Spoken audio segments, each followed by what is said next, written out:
तो dear student, ये question paper आपके लिए बहुत इंपॉर्टेंट है। एक और वेरी इंपॉर्टेंट क्वेश्चन पेपर हम आपके लिए लेके आए हैं, जो कि आपके जनवरी 2021 में आपके विंटर सेमेस्टर एग्जाम में पूछा गया था। इसमें हम आपको सेक्शन ए और बी ऑलरेडी अपलोड कर चुके हैं। अब है सेक्शन सी।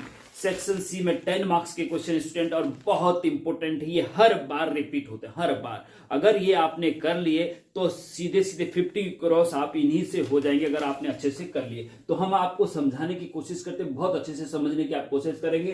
क्वेश्चन नंबर 19 तक तो हो चुका, 1 से 19 तक पिछले 2 लेक्चर में, उनको जरूर देख लीजिएगा। Question number 20, find the adjoint of A and A inverse of the matrix A is equal to matrix ये है 0 0 1 0 1 0 1 0 0। ओके, तो मतलब मैट्रिक्स दे रखी है आपको, और आपको एडजॉइंट ऑफ ए और ए इनवर्स ज्ञात करना है। एडजॉइंट को सेकंडज भी बोलते हैं हिंदी में, और ए इनवर्स को ए का प्रतिलोम कहते हैं। ठीक है जी, तो इन दोनों चीजों को आपको निकालना होगा। बहुत इंपॉर्टेंट है और बहुत इजी भी है, अगर आप अच्छे से समझने की कोशिश करें, क्योंकि ये समझ में भी अच्छे से आता है। मैट्रिक्स डिटर्मिनेंट सबसे इजी टॉपिक है स्टूडेंट आपके डिप्लोमा सेमेस्टर एग्जाम में। तो अगर ये आपने अच्छे से समझ लिया तो आसानी से आप अपने मार्क्स में स्कोर कर सकते हैं। तो निकालना कैसे है ये देखना इंपॉर्टेंट है। देखिएगा कि सबसे ये 3 मेथड में हमने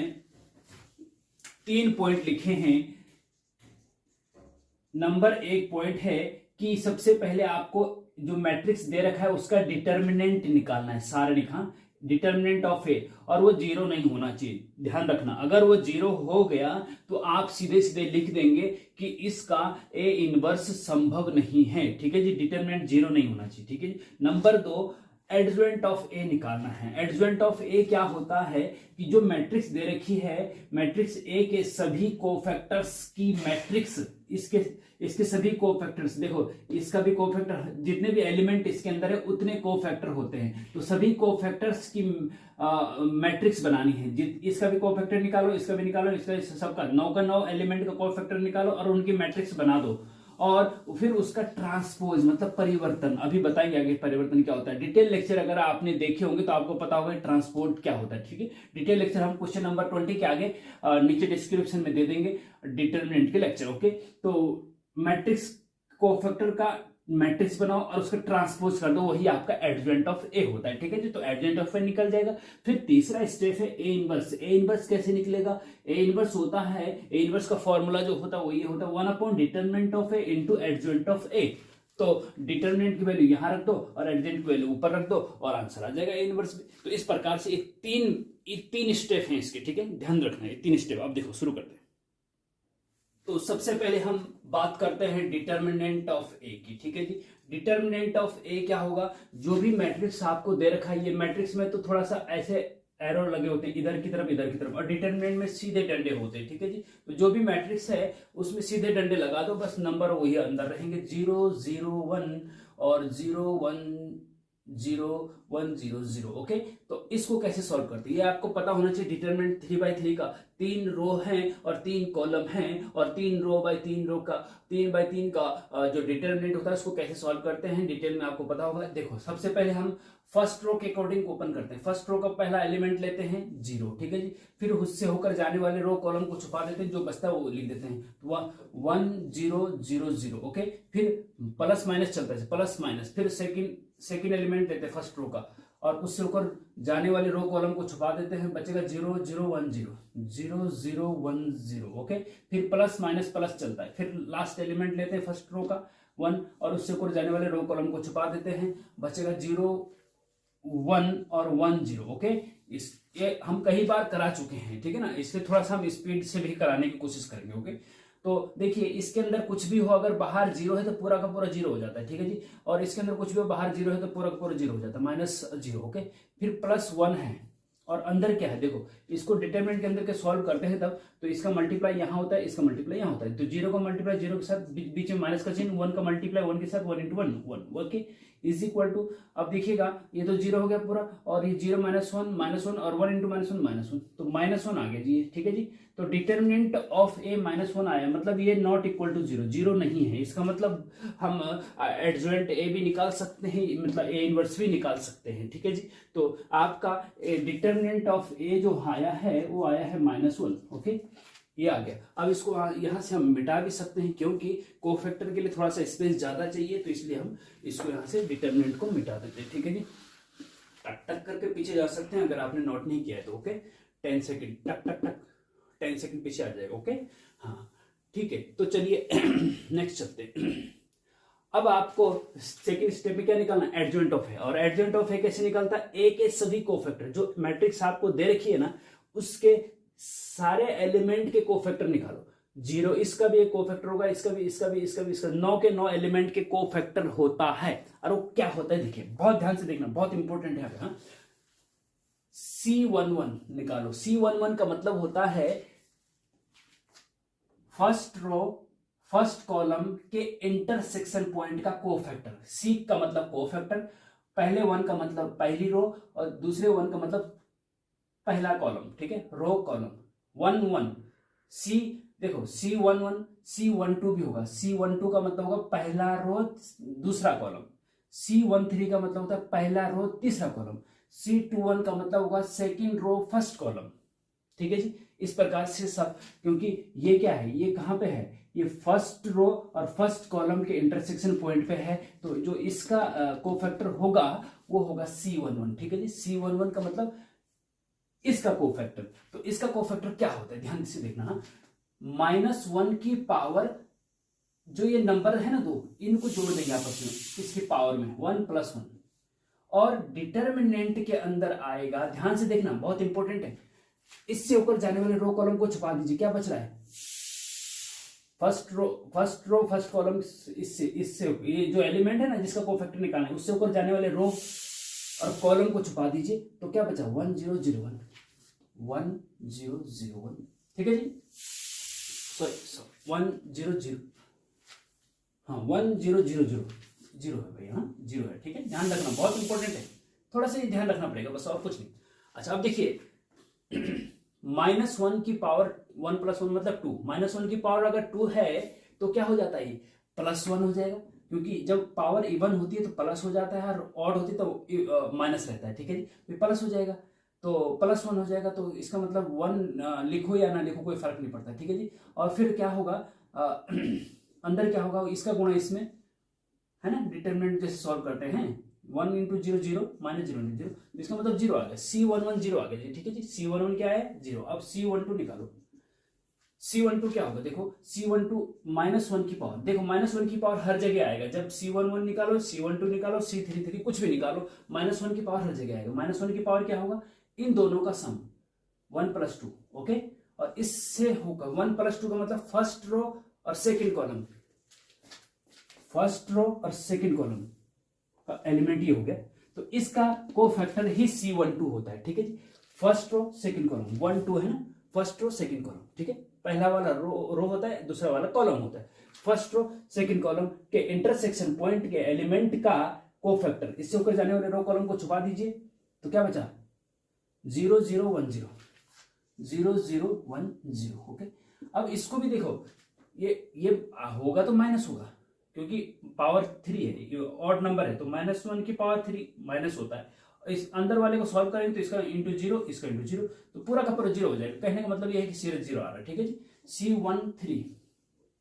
C13 क्या होगा, -1 की पावर 1 + 3, 1 + 3, देखो यहाँ पे 1 + 3 होगा, ठीक है जी। C11 मतलब पहला, C13 क्या होगा, देखो first row third column, first row third column, ये है जी। तो इससे ऊपर जाने वाले रो कॉलम को छुपा दीजिए, क्या बचा, 0 1 1 0, उसको यहां रखो, 0 1 1 0। तो यहाँ पे ध्यान रखना, यहाँ पे 0 नहीं आ रहा है, ठीक है जी। तो -1 की पावर 4 है, 3 और 1 4 होता है ना, तो -1 की पावर 4 है, तो ये +1 हो जाएगा, ठीक है जी। अंदर क्या होगा, देखो अंदर क्या होगा, this into this 0 minus this into this 1, ठीक है जी। तो ये हो जाएगा। अब देखो यहाँ पे 0 नहीं आ रहा है, यहाँ ध्यान रखना, -1 आ रहा है, ओके। क्या आ रहा है, -1 आ रहा है, ध्यान देंगे, बहुत इंपॉर्टेंट है। हाँ अच्छा चलो, अब C11 C12 C13, अब इसका इसके कोफैक्टर का नाम क्या होगा, बताइए जरा, बताइए। देखो सेकंड रो और फर्स्ट कॉलम, सेकंड रो और फर्स्ट कॉलम, तो C21 होगा ना, C21, ठीक है जी, सेकंड रो और first column, second row first column, ठीक है जी। इसका कोफैक्टर निकाल लें, उसको C21 से डिनोट करते हैं, ओके। और वो क्या होगा, -1 की पावर क्या हो जाएगा, दिस प्लस दिस, 2 + 1 है कि नहीं। और डिटरमिनेंट के अंदर क्या आएगा बताइए, 2 और 1 से होकर सेकंड रो और फर्स्ट कॉलम से होकर जाने वाले रो कॉलम एलिमेंट को छुपा दीजिए, तो बचा क्या, 0 1 0 0, 0 1 0 0, ठीक है जी। तो ये देखो -1 की पावर 2 और 1 3 है ना, तो ये तो माइनस हो रहा है, अंदर दिस इंटू दिस 0 - 0 हो रहा है, तो इसका मतलब ये 0 हो रहा है, ठीक है जी। C22 मतलब सेकंड रो सेकंड कॉलम, तो फिर ये वाला एलिमेंट हो गया, इसका कोफैक्टर निकालना है। तो इसका कोफैक्टर निकालना है, तो -1 की पावर क्या होगा, 2 + 2 होगा ना, 2 + 2 है ना। और इससे ऊपर जाने वाले रो कॉलम को छुपा दीजिए, इससे ऊपर जाने रो कॉलम को छुपा दीजिए, इसको भी छुपा दो, इसको भी छुपा दो, क्या बचा, 0 1 1 0, 0 1 1 0। जरा इस चीज का ध्यान रखना पड़ेगा, आप गलती ना करें। हाँ, गलती हो जाएगी, एक बार गलती हो गई तो फिर आपको 15-20 मिनट तो सॉल्व करने में लगेंगे, और फिर एक बार गलती हो गई तो फिर वो गलती ढूंढना मुश्किल हो जाता है। तो स्टार्टिंग से ही आप ऐसा करिए कि गलती ना हो, ठीक है जी, जिससे कि आपको 10 के 10 मार्क्स एग्जैक्ट मिल जाए, ओके। अच्छा देखिए, -1 की पावर 2 और 2 4, तो +1 होगा, और अंदर देखो this into this 0 minus this into this 1, ठीक है जी। तो ये यहाँ पे भी 0 नहीं हो रहा, ठीक है जी, ध्यान रखना, -1 आ रहा है यहाँ पे। हाँ, ओके, ठीक है, बहुत अच्छा। अब देखिए नेक्स्ट, देखिए C23 इज इक्वल टू क्या होगा बताइए, -1 की पावर क्या होगा बताओ, -1 की पावर होगा 2 + 3, और डिटरमिनेंट के अंदर क्या आएगा बताइए, डिटरमिनेंट के अंदर आएगा 2 3, मतलब सेकंड रो और थर्ड कॉलम, है ना, सेकंड रो और थर्ड कॉलम। हाँ, इसका कोफैक्टर निकालना है, ठीक है। तो सेकंड रो और थर्ड कॉलम को छुपा दो, तो 0 0 1 0, 0 0 1 0, ठीक है जी। जहां पे 3 0 आ रहे हो उसका 0 होना ही होना निश्चित है। जहां पे 1 2 बार आ रहे हैं, जहां पे 2 0 आ रहे हैं वहां तो कुछ ना कुछ निकल रहा है। देखो 2 0 में 1 -1 आ रहा है, यहाँ पे 2 0 में माइनस, जहां पे 3 0 है उनका मान 0 ही आ रहा है। तो हम -1 की पावर सिंपल हम सीधे डायरेक्ट 0 लिखते हैं क्या, आप चाहो तो सॉल्व भी कर सकते हैं, नहीं तो हम सीधे डायरेक्ट 0 लिखते हैं, क्या दिक्कत है ना, क्योंकि दिस इंटू दिस 0 होना, बाहर से कुछ भी हो तो 0 होगा, ठीक है जी। अच्छा, अब हो गया C21, ये हो गया। अब नेक्स्ट चलते हैं C31, है ना, C23 हो गया, 2 3 हो गया। अब इसका निकालना है, तो ये कौन सा है, third row first column, third row first 3 1, third row first column, C31 मतलब इसका कोफैक्टर होगा -1 की पावर 3 + 1, ध्यान देंगे, बहुत इंपॉर्टेंट है, ध्यान से देखिएगा। और थर्ड रो फर्स्ट कॉलम को छुपा दीजिए, क्या बचा, 0 1 1 0, 0 1 1 0, ठीक है जी। तो इसमें आप साफ दिख रहा है कि 2 1 आ रहे हैं, दो ही बार 0 है, तो इसका मतलब आंसर आएगा। तो -1 की पावर 3 और 1 4, जब -1 की पावर इवन नंबर होता है तो +1 हो जाता है, ओके। अंदर this into this 0 minus this into this 1, okay. तो ये आपका -1 आ रहा है, क्या आ रहा है, -1 आ रहा है, ओके। अच्छा, नेक्स्ट चलते हैं C32, -1 की पावर 3 + 2, और डिटरमिनेंट के अंदर 3, थर्ड रो सेकंड कॉलम, हाँ इसका निकालना है। तो थर्ड रो सेकंड कॉलम को छुपा दीजिए, 0 1 0 0, 0 1 0 0, तो 3 0 है तो इसका आंसर तो 0 आना ही आना है। हाँ, C33, third row third column, हाँ अब लास्ट में चले, हाँ इस लास्ट एलिमेंट में पहुंचेंगे हम। इसका cofactor 3 3, okay. Third row third column, तो थर्ड रो थर्ड कॉलम को छुपा दी, -1 की पावर पहले 3 + 3 लिखो, और इससे ऊपर जाने वाले रो कॉलम को छुपा दीजिए, तो क्या बचा, 0 0 0 0 0 1, तो 3 0 है तो इसका मतलब 0 ही होना है इसका, ओके। तो इस प्रकार से आपका ये हो गया। हाँ, अब आपको क्या निकालना है, देखो आपको क्या निकालना है, एडजॉइंट ऑफ ए, कोफैक्टर निकल गए, 9 के 9 एलिमेंट के कोफैक्टर निकल गए, ठीक है। अब वो कोफैक्टर की मैट्रिक्स बनानी है वो, और उसका ट्रांसपोज कर देना, वही आपका एडजॉइंट ऑफ ए होता है। अब देखिए देयरफॉर, यहां पे देखिएगा, देयरफॉर एडजॉइंट ऑफ ए, देखो ADJ और ब्रैकेट में A, इस एडजॉइंट ऑफ ए मतलब मैट्रिक्स A का एडजॉइंट को ऐसे डिनोट करते हैं, ठीक है। एडजॉइंट ऑफ A बराबर होगा आपका कि जितने भी कोफैक्टर हैं उनको लिखिए, जितने भी कोफैक्टर उनको लिखिए और उनका ट्रांसपोज कर दीजिए। कोफैक्टर क्या है, देखो C11 का 0, फिर 0, C12, C13 -1, फिर C21 0, अपनी प्लेस पे लिखना है उनको, ठीक है ना। देखो C21 का मतलब सेकेंड रो फर्स्ट कॉलम, ठीक है ना, उस प्रकार से C22 -1 मतलब second row second column, C22 का मतलब, हाँ तो वहीं पे लिखा है हमने, सेकेंड रो सेकेंड कॉलम की जगह पे लिखा है, ठीक है जी। C21 0। तो अब इसका कोफैक्टर क्या है, इसका कोफैक्टर है आपका -1, इसका कोफैक्टर क्या है 0, इसका कोफैक्टर क्या है, उसकी जिसका कोफैक्टर उसको उसकी जगह पे लिखना है, ठीक है जी, ये हो गया। अब एडजॉइंट ऑफ ए जो होता है, जो मैट्रिक्स कोफैक्टर की बनी है उसका ट्रांसपोज, ध्यान रखना ट्रांसपोज, टी ऊपर लगता है, टी मतलब ट्रांसपोज करना है अभी इसका, इस मैट्रिक्स का ट्रांसपोज करना है, तब फाइनल एडजॉइंट ऑफ ए आएगा। अब ट्रांसपोज क्या होता है देखिएगा, बहुत इंपॉर्टेंट है, ओके। ट्रांसपोज क्या होता है देखिएगा, हाँ ये अब देखो ट्रांसपोज क्या होता है, हाँ ट्रांसपोज का मतलब होता है परिवर्तन, हाँ कि रो को कॉलम में फर्स्ट रो को फर्स्ट कॉलम बना दो, सेकंड रो को सेकंड कॉलम बना दो, थर्ड रो को थर्ड कॉलम बना दो, बस वही ट्रांसपोज होता है। तो फर्स्ट रो को फर्स्ट कॉलम बना दो, 0 0 -1, 0 0 -1, सेकंड रो 0 -1 0, 0 -1 0, ठीक है जी। थर्ड रो -1 0 0 -1 0 0, ठीक है जी। ये आपका एडजॉइंट ऑफ ए निकल गया आंसर, क्योंकि इसमें लिखा हो कि एडजॉइंट ऑफ ए भी निकालिए और फिर ए इनवर्स भी निकालिए। तो ए इनवर्स तो अब आसान हो गया, एडजॉइंट निकालना ही थोड़ा सा ये लेंथी प्रोसेस है बस। अब देखिएगा, अब हमें इसको नोट कर लीजिएगा, हाँ नोट करना इंपॉर्टेंट है, क्योंकि एग्जाम के दिन आपको डिटेल वीडियो लेक्चर देखने का उतना समय नहीं मिलता है। तो आप जब नोट्स बना के रखते हैं, तो अगर आपने नोट्स बना रखा है तो फटाफट पेज पलटे अपना, क्योंकि समझ तो रखा है आपने वीडियो लेक्चर को देख करके, उसके बाद आपको रिवीजन करने के लिए केवल देखना पड़ता है, सरसरी निगाह से देखना पड़ता है। अगर नहीं देखेंगे तो आपको गलती होने की संभावना ज्यादा हो जाती है एग्जाम में, ठीक है जी।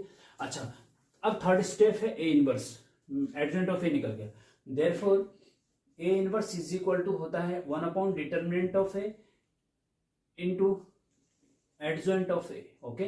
तो is equal to 1 determinant of A, determinant of A कितना आया था जी, -1 आया था जी, तो -1 रख दीजिए। और एडजॉइंट ऑफ ए क्या है जी, वो रख दीजिए यहाँ पे। एडजॉइंट ऑफ ए ये है 0 0 -1 0 -1 0 0 0 -1, ठीक है जी।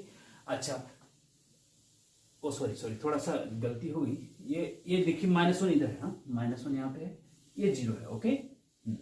ये है ना एडजॉइंट ऑफ ए।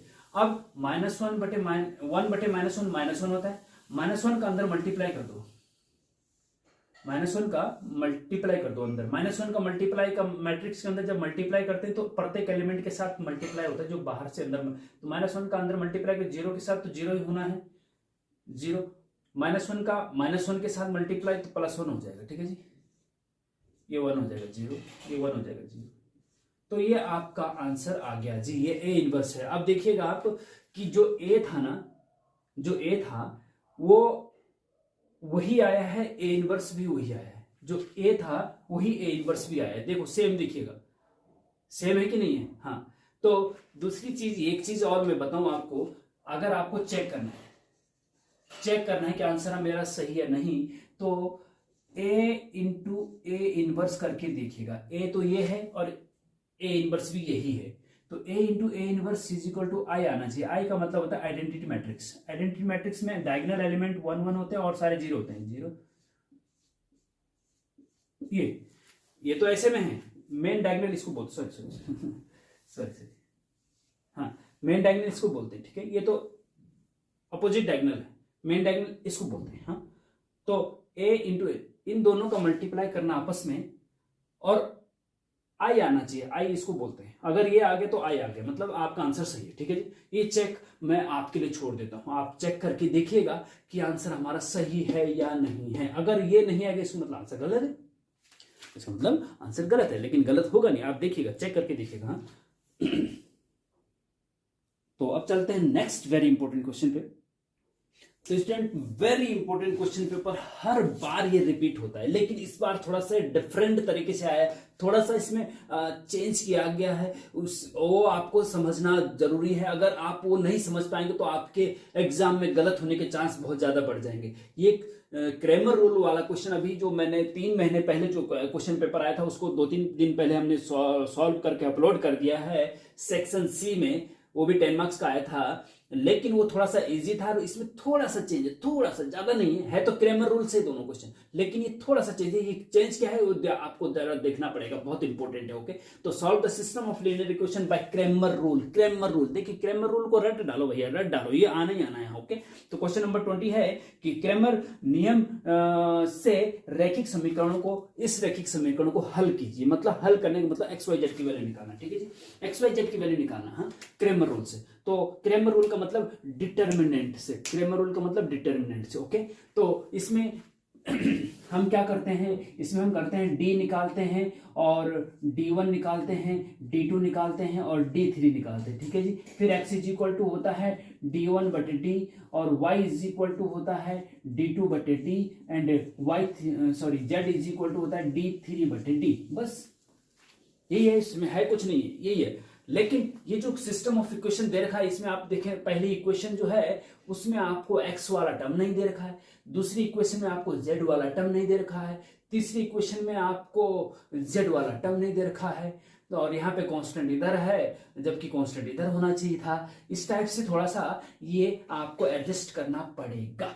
हाँ, बहुत इंपॉर्टेंट है, एडजस्ट करना पड़ेगा पहले। हाँ, हमें इसको ना जनरल फॉर्म में बनाना है, जो जनरल फॉर्म में तो देखिए ax plus B Y plus C is equal to C Z is equal to D. ये X plus B Y plus C Z equal to D के रूप में बनाना है। एक्स वाई जेड भी होना चाहिए इक्वल टू में डी मतलब कांस्टेंट होना चाहिए। ठीक है जी, इस प्रकार से इसको पहले बनाना पड़ेगा। हाँ, तो चलो बना लेते हैं हम इसको। हम इस टाइप से भी लिख सकते हैं, यहाँ पे पहले वाली इक्वेशन में एक्स नहीं है तो हम ऐसा लिख सकते हैं इसको 0x, जैसे 2y है ना वैसे 0x, 0 गुना x नहीं तो 0 ही हो जाता ना, 0 मतलब कुछ नहीं। तो जहां पे कुछ नहीं है x, जहां पे x नहीं है तो वहां पे हम 0x लिख सकते हैं और प्लस का 2y तो है, y वाला पद तो है, माइनस 3 का 3z वाला पद भी है, इज इक्वल टू d की जगह कांस्टेंट की जगह 0 है यहाँ पे। ठीक है जी, इसको हमने ऐसा लिख दिया, कोई दिक्कत नहीं।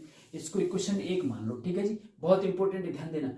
सेकंड वाले इक्वेशन में देखेंगे आप x वाला पद है तो x वाला पद है तो x लिखो, 1 इसको 1x भी लिख सकते हैं, 1x लिखो या x लिखो एक ही बात है। ठीक है जी, 1x भी लिख सकते हैं इसको, 1x x जिसमें x के आगे या किसी भी वेरिएबल के आगे कुछ नंबर नहीं तो उसका मतलब उसके आगे 1 है। ठीक है, ध्यान रखना 1 है। हाँ, प्लस 3y, y तो है, प्लस z नहीं है इसमें। ठीक है जी, तो z क्या करेंगे आप, z को आप 0z लिखेंगे, जिसमें जो वेरिएबल नहीं है उसको 0 आगे लिख करके लिख दीजिए। यहाँ पे z नहीं ना तो 0z लिख दिया हमने, इज इक्वल टू जो ये कांस्टेंट है इधर है, 4 है इधर है, जबकि ये इधर होना चाहिए तो 4 को उधर ले जाओ तो उधर जाके क्या हो जाएगा, माइनस का 4 हो जाएगा। ध्यान रखना, बहुत इंपॉर्टेंट बात बता रहा हूं, उसके बाद आप आसानी से कर सकते हो अगर ये कर लिया तो। हाँ, ओके, तीसरी क्वेश्चन को देखिए। तीसरी क्वेश्चन x वाला पद है, ठीक है, 3x हो गया, y वाला पद भी प्लस 4y हो गया। ठीक है जी, z वाला पद नहीं तो प्लस का 0z लिख दीजिए। ठीक है जी, इज इक्वल टू इसमें कांस्टेंट पद है 3, कोई दिक्कत नहीं, एक क्वेश्चन नंबर 3 हो गया। ठीक है जी, अब देखिए बहुत इंपॉर्टेंट है। हाँ हाँ, हो गया, इतना हो गया। अब डी निकालो। अब आपको पता होना चाहिए डी क्या होता है। पिछले जो क्वेश्चन पेपर मैंने 4-5 दिन पहले अपलोड किया है सेक्शन सी, उसमें भी बता रखा है और डिटेल लेक्चर भी हमने बता रखा है। क्वेश्चन नंबर 21 के आगे जो हमने क्वेश्चन पेपर में बताया उसको हम दे देंगे, डिटेल लेक्चर भी दे देंगे। ओके, डिटेल लेक्चर जाके आप देख सकते हैं क्रेमर रूल के। देखिए डी कैसे निकालेंगे। डी, हाँ, डी होता है क्या होता है, डी होता है एक्स वाई जेड के कोफिशिएंट का डिटर्मिनेंट। जो मैं बोल रहा हूं ध्यान से सुनिएगा, एक्स वाई जेड के कोफिशिएंट का डिटर्मिनेंट। एक्स वाई जेड के कोफिशिएंट, जैसे फर्स्ट इक्वेशन के एक्स वाई जेड के जो कोफिशिएंट है फर्स्ट रो में लिखो 0 2 -3। देखो 3 क्या जो चिन्ह होगा वो लिखा, वो भी लिखा जाएगा 0 0 2 और -3। ठीक है जी, है ना। अगर मैं ये इसको 0x नहीं लिखता पहले स्टार्टिंग में तो यहाँ पे क्या लिखता था, कुछ नहीं हो सकता तो गलत हो जाता, तो 0x होगा। यहाँ पे देखो 1 3 0 1 3 जीरो। ठीक है जी, जहां पे प्लस है वहां पे सीधा नंबर लिखेंगे, जहां पे माइनस है वहां पे माइनस भी लिखेंगे। जैसे यहाँ पे माइनस था ना तो यहाँ -3 लिखे, और जहां पे प्लस है तो वहां पे चिन्ह लिखने की आगे जरूरत नहीं है। 340 340। ठीक है जी, एक्स वाई जेड के कोफिशिएंट का डिटर्मिनेंट डी हो गया जी। ठीक है जी, ये हो गया। ओके, अब इसको सॉल्व कर दो। इसको सॉल्व करके हमें डी की वैल्यू निकालनी है। तो इसको सॉल्व यार मैं ऐसा करता हूँ, इसका सॉल्यूशन आप पे डिपेंड, आप पे छोड़ देता हूँ। ठीक है जी, आप पे छोड़ देता हूँ। डी निकालो, डिटरमिनेंट को सॉल्व करना तो आता ही होगा। डी निकालो। ठीक है, डी निकालो आप। डी मैंने रख दिया, इसको सॉल्व करके आपको डी निकालना है। ठीक है जी, डी निकालना है। और उसके बाद अब D1 निकालो। चलो ऐसा करता हूँ, मैं निकाल ही देता हूँ, फिर आप लोग बोलेंगे कि सॉल्यूशन क्या है ना। तो देखिएगा, पहला फर्स्ट रो का पहला एलिमेंट लेते हैं, उससे होकर जाने वाले रो कॉलम को छुपा देते हैं। This into this, this into this, तो 3 इंटू 0 0 -4 इंटू 0 0। ओके, हम शॉर्टकट चल रहे हैं डिटरमिनेंट के अंदर रख के, आप ये हम बार बार बता चुके हैं। ओके, प्लस फिर माइनस का 2 आएगा, ये वाला सेकंड एलिमेंट आएगा। ठीक है, और इससे ऊपर जाने वाले रो कॉलम को छुपा दो। This into this, this into this, इसमें भी 0 आ रहा है, कोई दिक्कत नहीं। ये देखो ना, this into this, this into this, 0 आ रहा है, पूरा 2 हो गया। फिर प्लस माइनस प्लस, हाँ फिर प्लस आएगा, लेकिन यहाँ पे -3 है तो माइनस का 3 आएगा। ठीक है जी, हाँ इस चीज का ध्यान रखना पड़ेगा आपको थोड़ा। ओके, इससे ऊपर जाने वाले रो कॉलम को छुपा दो। 1 इंटू 4 3, तो 4 एकम 4, 3 3 9। ओके, ये हो गया। ओके, इज इक्वल टू ये 0, 4 में से 9 गए, 5 बचता है, माइनस का 5, और माइनस का 5 और माइनस का 3 का मल्टीप्लाई अगर आप करते हैं तो 5 या 15 माइनस माइनस प्लस 15 आता है जी। डी आपका 15 आ गया। ओके, डी 15 आ गया। अब आप क्या निकालेंगे? D1 होता है जो आपका D दे रखा है ना, D1 मतलब जो D का पहला है ना, उसकी जगह पे लेफ्ट हैंड साइड रख दो। जो इक्वेशन दे रखी उसकी जगह पे लेफ्ट हैंड, D1 मतलब जो D का पहला कॉलम है उसकी जगह पे दिए गए इक्वेशन की लेफ्ट हैंड साइड रख दो बस, और एज इट इज रहेगा। 0 1 3 की जगह क्या होगा? 0 -4 3, 0 -4 और 3। ठीक है, ये ध्यान रखना, ये रखेंगे इसकी जगह पे। D1 का मतलब D में 1 को हटा दो और इसको रख दो, और एज इट इज 2 3 4 और -3 0 0। ओके, ये हो गया। ठीक है जी, अच्छा अब सॉल्व करो इसको। इज इक्वल टू, इसको सॉल्व करो।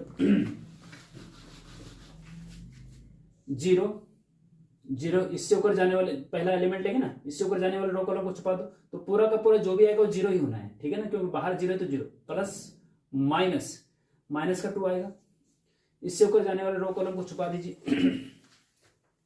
ये है, छुपा देंगे। This into this, this into this, 0, इसका भी 0 हो जाना है। ठीक है जी, फिर प्लस माइनस प्लस होता है, लेकिन -3 यहाँ पे -3 आएगा। तो इससे ऊपर जाने वाले रो कॉलम को छुपा दीजिए। तो ये आ जाएगा -4 का मल्टीप्लाई 4 में, 3 का मल्टीप्लाई 3 में। -4 का 4 में करें 4 तो माइनस का 16 हो जाएगा, और 3 का 3 9, माइनस का 9। ठीक है, प्लस माइनस, बीच में माइनस का चिन्ह आता है ना। ओके, इज इक्वल टू, ये तो 0, ये 0, ये भी 0। ठीक है जी, माइनस का 3 बाहर है, 16 और 9, 9 और 6 15 25, तो माइनस का जो है आपका 25 आ गया जी।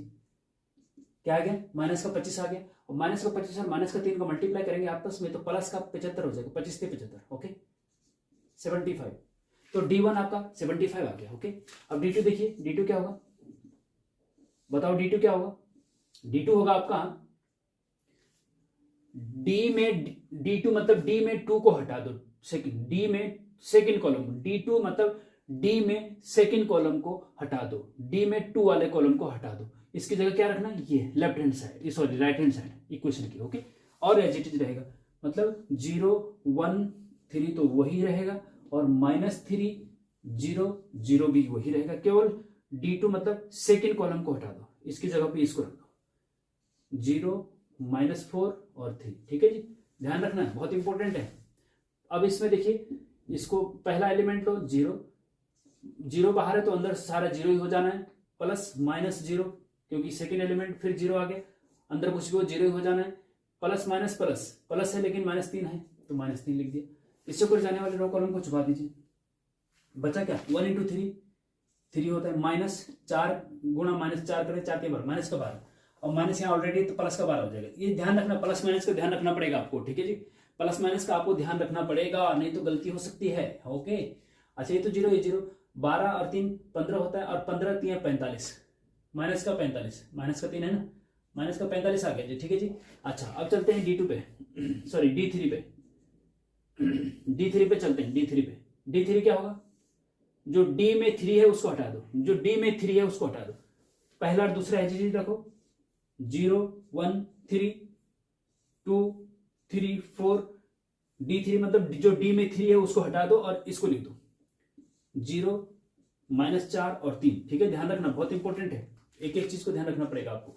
पहला एलिमेंट लिया, उससे होकर जो अंदर जो भी होगा वो 0 हो जाना है, अंदर जो भी होगा वो 0, क्योंकि बाहर 0 है ना, इसलिए प्लस प्लस माइनस। अब माइनस का सेकेंड एलिमेंट लो 2, इससे ऊपर जाने वाले रो कॉलम को छुपा दीजिए, 1 × 3 और 3 × -4, 1 × 3 3 होता है, माइनस 4 3 12, माइनस का 12, क्योंकि -4 × 3 -12, और यहाँ माइनस ऑलरेडी है तो प्लस का 12 हो जाएगा।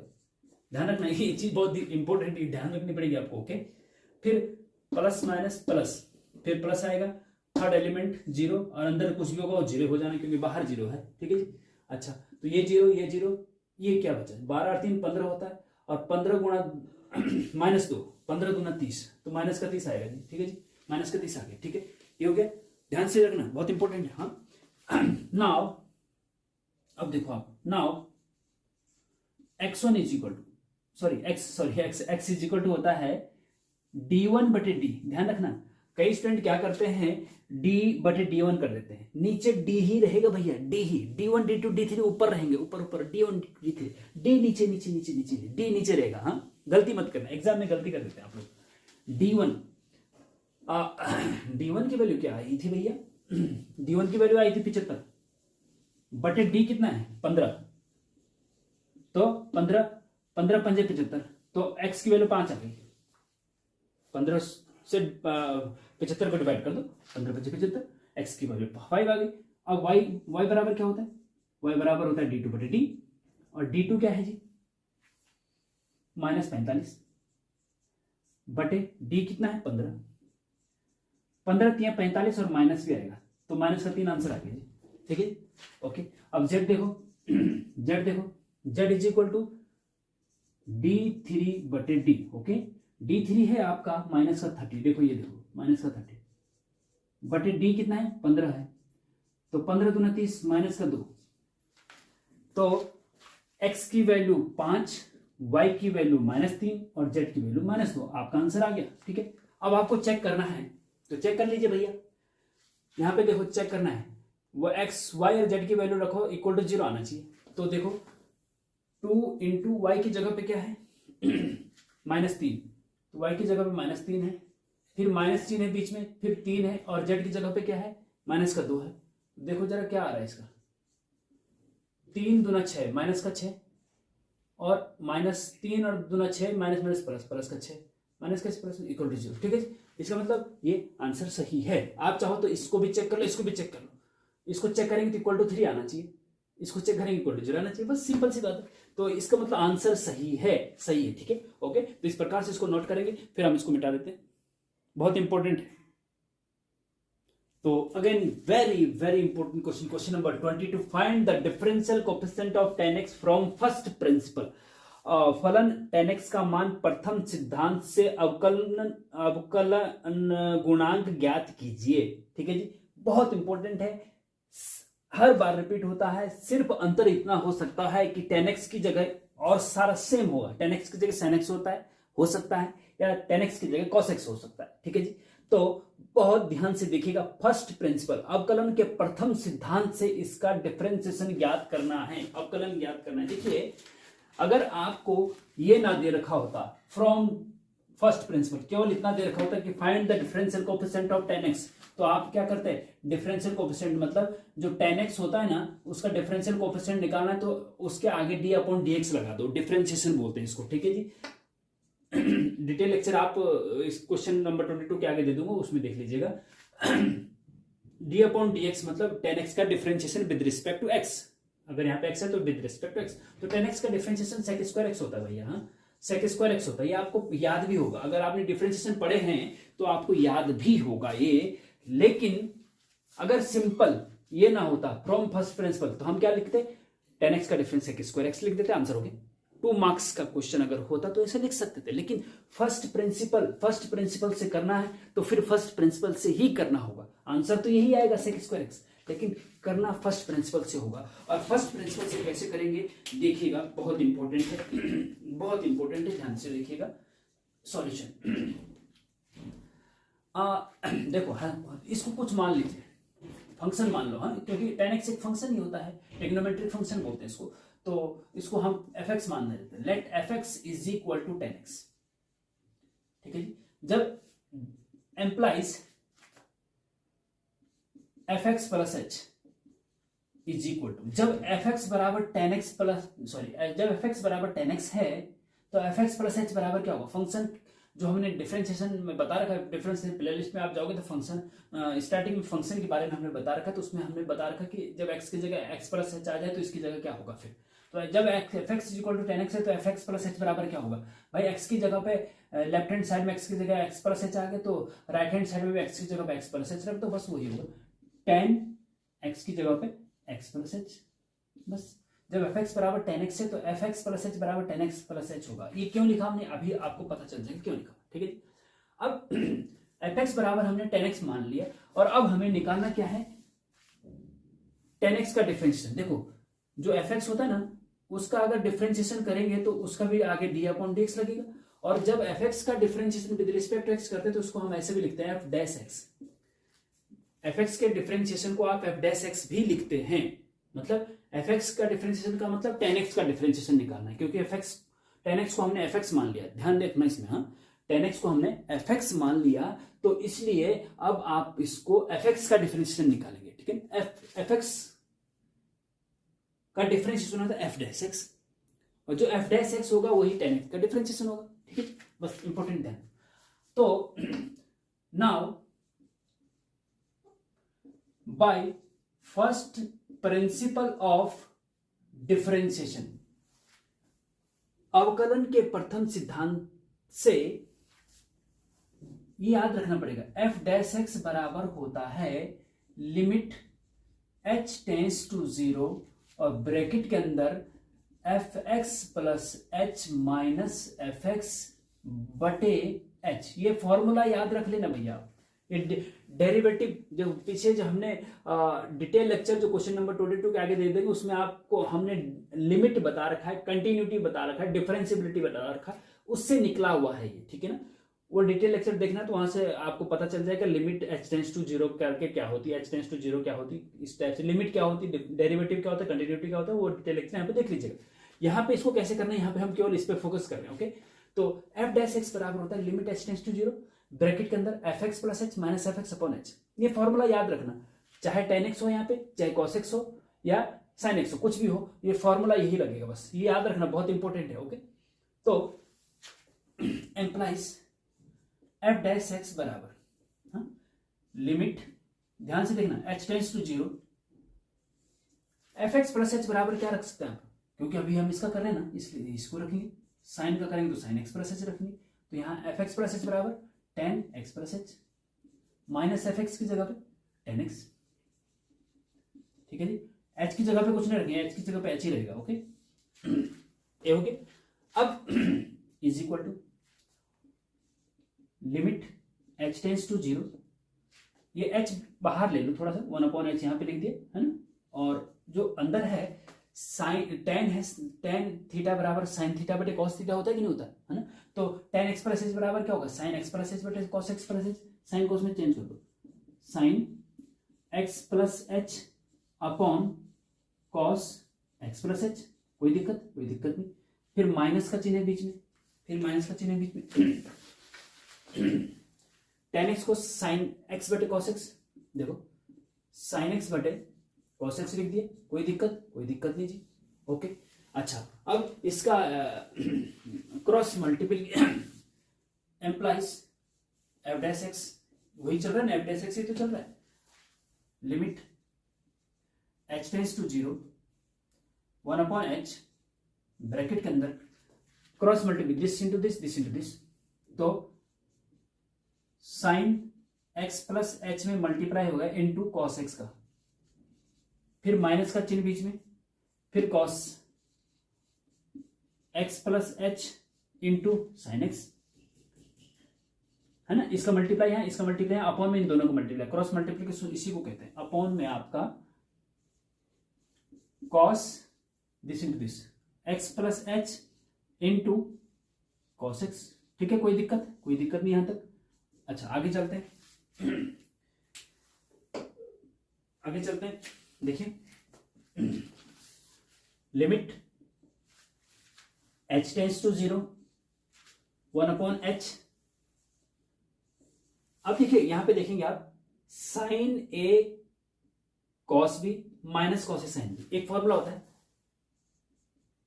साइन ए माइनस बी का, वो होता है, आपको याद होना चाहिए टिग्नोमेट्री में। टिग्नोमेट्री के डिटेल लेक्चर भी हमने अपलोड करे, वहां पे जाके देख सकते हैं आप। साइन ए माइनस बी का फॉर्मूला होता है sine A into cos B minus cos A into sine B. ठीक है जी, अगर ये फॉर्मूला आपको याद है तो इससे ये लिख सकते हैं और इससे ये लिख सकते हैं, इसको ए ये भी लिख सकते हैं, इसको ये भी लिख सकते हैं। तो यहाँ पे ये खुला हुआ है, देखो ए की जगह पे एक्स प्लस एच है, बी की जगह पे एक्स है। देखो ध्यान से देखेंगे आप, तो साइन ए कॉस बी माइनस कॉस ए साइन बी, तो इसको आप साइन ए माइनस बी लिख सकते हैं, साइन ए माइनस बी, मतलब ये हो जाएगा साइन ए माइनस बी मतलब sign x plus H minus x, x plus H minus x. ठीक है जी, इसका फॉर्मूला है साइन ए माइनस बी का फॉर्मूला खुल के आया था, तो इसको हमने कॉम्पैक्ट करके लिख दिया इसके अकॉर्डिंग। ओके, ध्यान रखना, बहुत इंपॉर्टेंट है। Upon cos x plus h into cos x. ठीक है जी, बहुत इंपॉर्टेंट है। ओके, ध्यान रखना। अच्छा, अब चलते हैं नेक्स्ट पे। इसको हम ऐसा करते हैं, ऊपर मिटा देते हैं, नीचे जरा स्पेस कम है, तो कोई दिक्कत नहीं, कोई दिक्कत नहीं भाई, है ना। एम्प्लाइज एफ डैश एक्स चल रहा था ना, एफ डैश एक्स ही निकालना आपको। अब देखिएगा यहाँ पे लिमिट एच टेंस टू 0। अब यहाँ पे थोड़ा सा आपको देखो, यहाँ से plus x minus x sine h बचा, साइन एच बचा, और ये अपॉन में एच है, तो साइन एच के अपॉन में एच लेके आओ। वो क्यों कर रहे हैं देखिएगा, ध्यान से देखिएगा, बहुत इंपॉर्टेंट है वो। साइन एच ऊपर बचा और जो बाहर एच था उसको हमने यहाँ पे लेके आगे, इसको यहाँ पे लेके साइन एच बटा एच इंटू ऊपर अब कुछ नहीं है, 1 अपॉन, इसको अलग दी, इसको अलग लिख दिया, 1 अपॉन दिस, इसको अलग लिख दिया, cos x plus h into cos x. ध्यान से देखना, बहुत इंपॉर्टेंट है। हाँ, ये जो अब बाहर एच था ना, उसको हमने अंदर लेके साइन एच अपॉन एच कर दिया। ठीक है, और into this upon this, 1 upon this. अब दो फंक्शन हो गए, एक फंक्शन ये है और एक फंक्शन ये है, और लिमिट में हमने बहुत अच्छे से आपको बता रखा है डिटेल लेक्चर में कि दो फंक्शन के बाहर अगर लिमिट है तो लिमिट को आप दोनों फंक्शन पे अलग अलग लगा सकते हैं, अलग अलग लगा सकते हैं। तो ये हो जाएगा आपका limit h tends to 0 sine h upon h, यहां लगा दिया अलग, into limit h tends to 0 और 1 upon cos x plus h into cos x. ठीक है जी, बहुत इंपॉर्टेंट है। अब ये हमने क्यों किया, h को हमने साइन h के नीचे ही क्यों रखा, तो डियर स्टूडेंट हमने लिमिट में बता रखा आपको एक फॉर्मूला कि limit x tends to 0 sine x upon x बराबर 1 होता है। ये याद रखना पड़ेगा आपको, जब x टेंस टू 0 हो और यहाँ पे x साइन का जो एंगल है वही नीचे भी हो और x टेंस टू 0 हो और वो एंगल x टेंस टू 0, तो इसकी वैल्यू 1 होती है। तो यहाँ पे x की जगह h है, बस अंतर कुछ नहीं है। तो h साइन का जो कोण है वही अपॉन में भी है, तो h टेंस टू 0 लिमिट लगी है तो इसका वैल्यू 1 होती है, बस सिंपल सी बात है। ठीक है, जैसे 1, तो इसकी वैल्यू तो हो जाएगी भैया 1, इसकी वैल्यू 1 हो गई, इनटू इसकी वैल्यू क्या होगी, अब देखो इसकी वैल्यू क्या होगी, इसकी वैल्यू क्या होगी 1 अपॉन, देखो यहाँ पे लिमिट लगा दो, यहाँ पे क्या करो लिमिट लगा दो। लिमिट लगाने का मतलब h की जगह पे 0 रख दो और लिमिट यहाँ से हट जाएगी। h की जगह पे 0 रखेंगे तो यहाँ पे cos x प्लस 0 मतलब cos x बचेगा, cos x बचेगा, इनटू यहाँ पे cos x है ही पहले से, क्योंकि h तो है ही नहीं, जहां पे h है वहां पे 0 रखना था, बस कुछ नहीं करना था। और ओके, इज इक्वल टू 1 तो हो गया खत्म, 1 upon cos x into cos x, cos square x हो जाएगा। और आपको पता होना चाहिए कि cos x का उल्टा sec स्क्वायर x होता है, तो 1/cos जो होता है sec x होता है। 1/cos x क्या होता है? sec x होता है। तो 1/cos स्क्वायर x क्या होगा? sec स्क्वायर x होगा, sec स्क्वायर x। और अभी मैंने आपको बताया था कि tan x का डिफरेंस sec स्क्वायर x होता है। यही आपका आंसर आ जाएगा। ये अवकलन के प्रथम सिद्धांत से हमने इसको tan x का डिफरेंशिएशन निकाल दिया, वो आया है sec स्क्वायर x। अरे होता भी यही है, तो इसका मतलब आप सही गए हैं, बिल्कुल सही गए हैं। ओके, तो इस प्रकार से इसको करना है, बहुत इंपॉर्टेंट है। साइन एक्स और कॉस एक्स का मैं आपको होमवर्क दे रहा हूं। चलो आप साइन एक्स का इसकी जगह पे साइन एक्स का भी कर लो फर्स्ट प्रिंसिपल से, और कॉस एक्स का भी करो। हो सकता है इसकी जगह पे साइन एक्स कॉस एक्स आ जाए, लेकिन आना इन्हीं में से कोई एक है। ओके, और एक लॉग एक्स का भी आता है कभी कभी। लॉग एक्स का प्रथम सिद्धांत से लॉग एक्स का 1/x होता है डिफरेंशियल, ठीक है। साइन एक्स का कॉस एक्स होता है, कॉस एक्स का माइनस साइन एक्स होता है, तो वो आना चाहिए आंसर, जैसे tan x को sec स्क्वायर x आया, ठीक है। इस प्रकार से इसको कर लेंगे आप, ठीक है जी। अब चलते हैं नेक्स्ट क्वेश्चन पे। तो स्टूडेंट थोड़ा सा समय ज्यादा हो गया है, कॉलेज का टाइम हो गया, तो इसलिए हम नेक्स्ट क्वेश्चन पे अब नेक्स्ट लेक्चर में जाएंगे। ओके, क्योंकि अभी इसमें सेक्शन सी में 7 क्वेश्चन है, 3 क्वेश्चन हो चुके हैं, 4 और बचे हैं। नेक्स्ट लेक्चर में हम चारों क्वेश्चन करा देंगे। ओके, तो तब तक के लिए इन क्वेश्चन की प्रैक्टिस बहुत अच्छे से कर लीजिए। ये तीनों की तीनों जो हमने बताए हैं हर बार रिपीट होते हैं, बहुत इंपॉर्टेंट है, इनको अच्छे से कर लीजिए। और लाइक करना मत भूलिएगा, शेयर करना भी मत भूलिएगा, अपने नियर एंड डियर को सबको शेयर करो। भैया ऐसा है ना, आप ये सोचेंगे कि अरे जी नहीं, दूसरे को पता ना चले, मैं तो पढ़ लूंगा, वो दूसरा फेल हो जाए। नहीं, ये गलत सोच है भैया। पता क्या होता है, ये यूनिवर्सल लॉ है, एक प्रकृति का नियम है, ब्रह्मांड का नियम है कि जितना आप जो चीज आप देते हो दूसरों को, वो 10 गुना आपको, 100 गुना आपको, 1000 गुना वो आपको वापस मिलता है। अगर आप किसी को दान दे रहे हैं, पैसा दे रहे हैं, तो आपको पैसा बहुत ज्यादा आएगा इधर। आप किसी को हेल्प कर रहे हैं तो आपको बहुत ज्यादा हेल्प वापस मिलेगी। आप किसी के बारे में सही सोच रहे हैं तो आपके पास भी वापस सही सोच आएगी। तो इसलिए जितना आप अच्छे वीडियो लेक्चर ज्ञान शेयर करेंगे तो उतना आपको ज्यादा से ज्यादा नॉलेज ऊपर वाला देगा, ठीक है। तो शेयर करना जरूर बिल्कुल ना भूलिएगा, और नए हैं तो सब्सक्राइब कर दीजिए, नए जिससे कि आपके आने वाले वीडियो लेक्चर को आसानी से मिल सके। तो मिलते हैं नेक्स्ट लेक्चर में। Thank you very much. जय हिंद, जय भारत।